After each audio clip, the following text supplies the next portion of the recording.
Dear students, यहाँ पर आप चैप्टर 1 कर रहे हैं हम एक्सरसाइज 1.1, जिसमें जो हम 1.1 में जो हम करेंगे वो करेंगे इक्विवेलेंस रिलेशंस आप जानते हैं, पिछले क्लास में किए हैं आपने, और फंक्शंस भी आप जानते हैं, वो भी आपने पिछले क्लास में किए हैं। तो ये एक स्पेशल टाइप ऑफ रिलेशन होता है जिसको आप इक्विवेलेंस रिलेशन कहते हैं। और 1.1 में आप पूरे सभी क्वेश्चंस में यही अप्लाई करेंगे। तो ये इक्विवेलेंस रिलेशन कोई भी रिलेशन इक्विवेलेंस रिलेशन कब हो जाता है? जब वो 3 प्रॉपर्टीज़ को सेटिस्फाई करे। फर्स्ट है रिफ्लेक्सिव।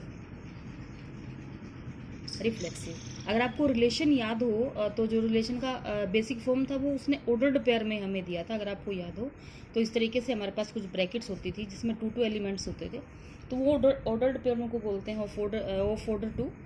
तो वही आपने रिलेशन में किया था। अगर आपको सेकंड चैप्टर याद जो आपका रिलेशंस का चैप्टर था, तो उसमें जो आपने इस तरीके के जो आपके पास ब्रैकेट्स थी, वो बहुत सारी ब्रैकेट्स भी थी, किसी क्वेश्चन में बहुत कम ब्रैकेट्स भी थी, तो वो रिलेशन आपने वहाँ पर फाइंड आउट किया था उनके बीच में।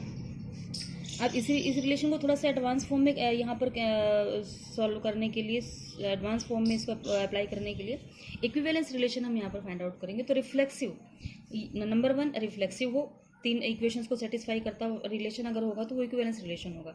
नंबर 2 सिमेट्रिक हो, सिमेट्रिक। And number 3 transitive. अगर कोई भी रिलेशन इन तीनों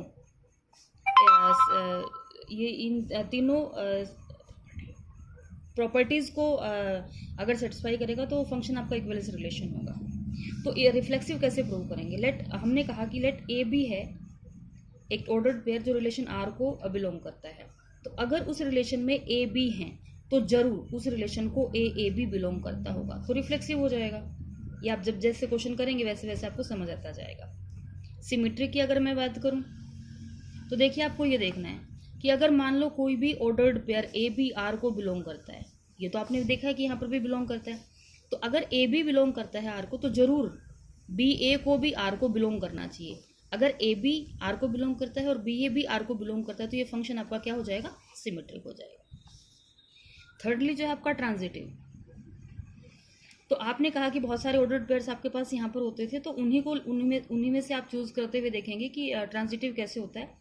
अगर मान लीजिए ए बी बिलोंग करता है आर को, ये तो कर ही रहा है, और बी कोई एक ऑर्डर्ड पेयर है जो अगेन आर को बिलोंग करता है, तो जरूरी है कि ए सी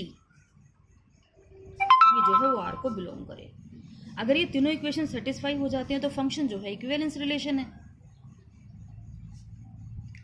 अगर इनमें से कोई भी एक इक्वेशन सेटिस्फाई नहीं होती है तो function is not an equivalence relation. तो ये तो आपके पास इक्विवेलेंस रिलेशन की डेफिनेशन होती है।